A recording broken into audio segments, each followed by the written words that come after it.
그리스도의 풍성하신 은혜와 사랑이 늘 함께 하시기를 바랍니다.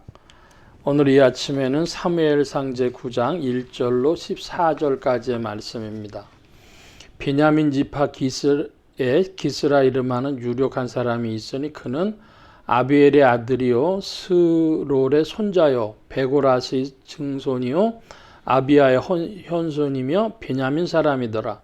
기스에게 아들이 있으니 그의 이름은 사울이요 준수한 소년이라. 이스라엘 자손 중에 그보다 더 준수한 자가 없고 키는 모든 백성보다 어깨 위만큼 더 컸더라.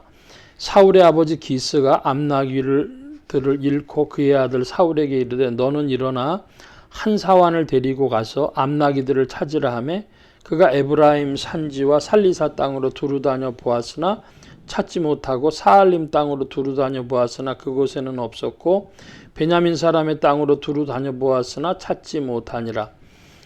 그들이 숲 땅에 이른 때에 사울이 함께 가던 사환에게 이르되 돌아가자. 내 아버지께서 암나귀 생각은 고사하고 우리를 위하여 걱정하실까 두려워하노라 하니 그가 대답하되 보소서 이 성읍에 하나님의 사람이 있는데 존경을 받는 사람이라. 그가 말한 것은 반드시 다 응하나니 그리로 가사이다. 그가 혹 우리 갈 길을 가르쳐 줄까 하나이다 하는지라. 사울이 그의 사환에게 이르되 우리가 가면 그 사람에게 무엇을 드리겠느냐. 우리 주머니에 먹을 것이 다하였으니 하나님의 사람에게 드릴 예물이 없도다. 무엇이 있느냐 하니 사환이 사울에게 다시 대답하여 이르되 보소서 내 손에 은 한 세겔의 4분의 1이 있으니 하나님의 사람에게 드려 우리 길을 가르쳐달라 하겠나이다 하더라. 옛적 이스라엘의 사람이 하나님께 가서 물으려 하면 말하기를 선견자에게로 가자 하였으니 지금 선지자라 말하는 자를 옛적에는 선견자라 일컬었더라.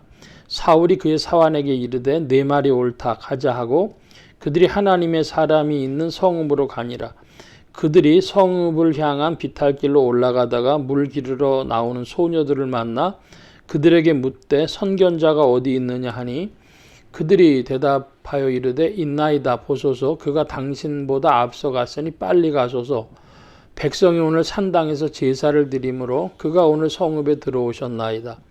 당신들이 성읍으로 들어가면 그가 먹으러 산당에 올라가기 전에 곧 만나리이다. 그가 오기 전에는 백성이 먹지 아니하나니 이는 그가 재물을 축사한 후에야 청함을 받은 자가 먹음이니이다. 그러므로 지금 올라가소서 곧 그를 만나리이다 하는지라.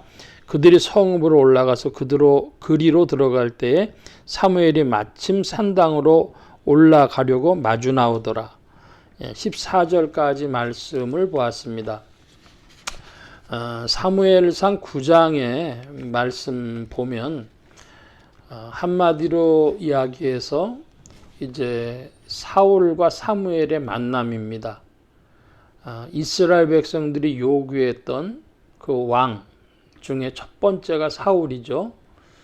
사울을 이제 왕으로 삼는 드라마가 시작이 되는데 그 드라마의 첫 번째 뭐냐면은 그 사울의 아버지 기스가 암나귀들을 잃어버리는 것입니다. 그래서 그 암나귀들을 찾으러 이제 사울이 사환과 함께 출발을 하는 것입니다.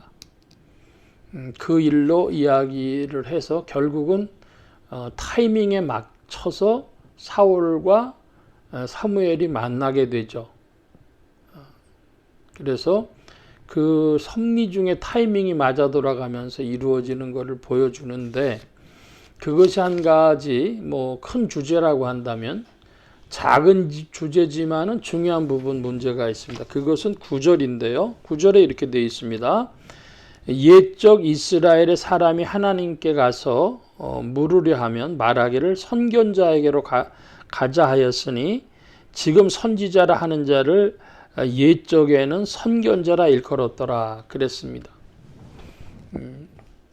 선지자와 선견자 차이가 무엇이냐?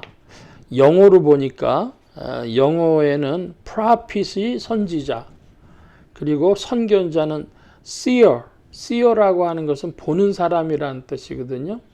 그러니까 미래를 본다 이것이죠.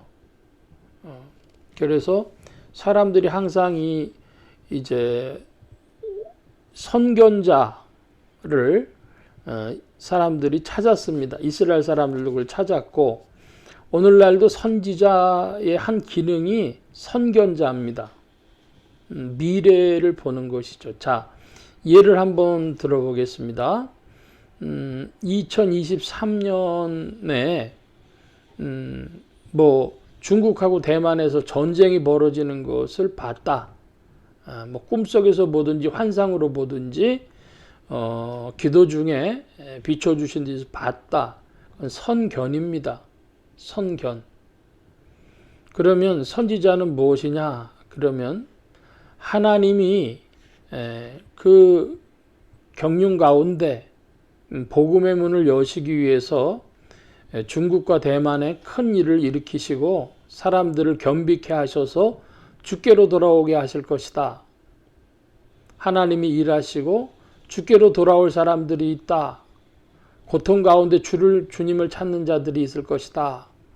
이것은 선지자에 가까운 것이죠.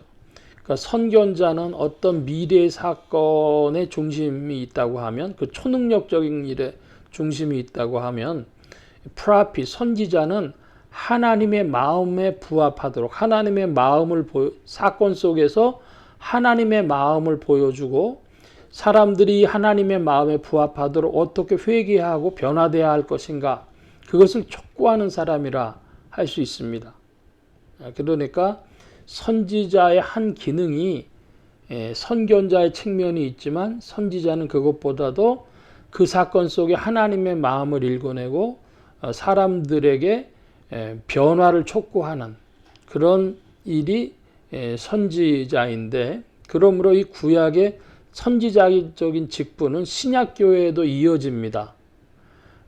신학교라고 하는 데를 가보면 사람들이 선지동산이라고 불러요.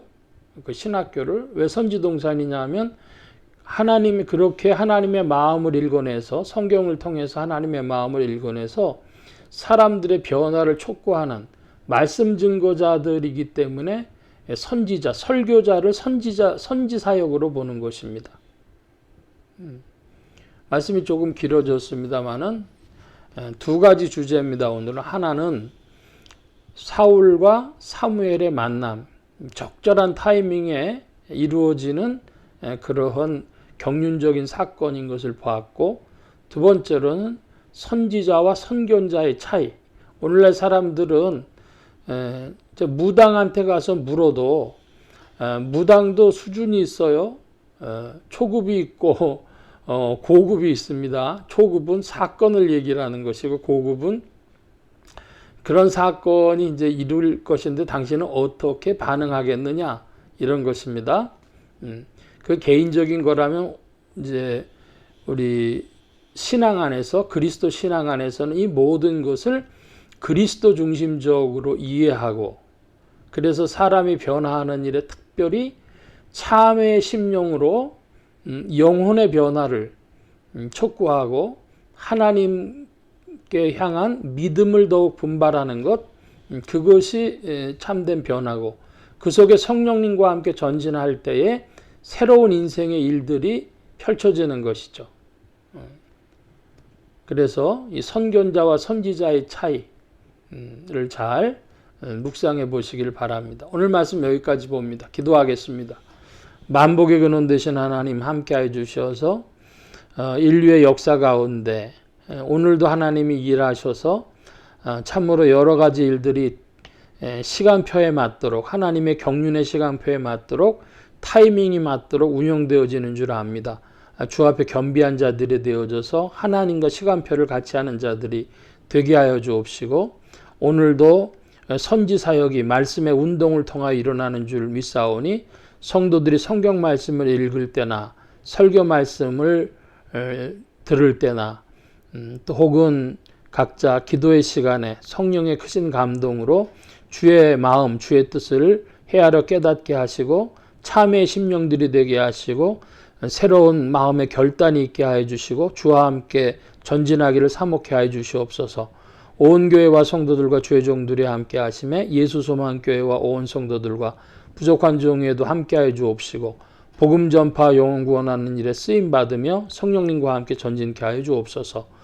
오늘도 도우신 구하며 감사하며 의지하올 때에 예수 그리스도의 이름으로 기도하옵나이다.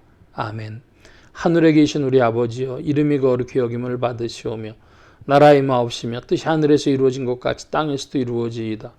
오늘날 우리에게 일용할 양식을 주옵시고 우리가 우리에게 죄 지은 자를 사하여 준 것 같이 우리 죄를 사하여 주옵시고 우리를 시험에 들게 하지 마옵시고 다만 악에서 구하옵소서. 대개 나라와 권세와 영광이 아버지께 영원히 있사옵나이다. 아멘.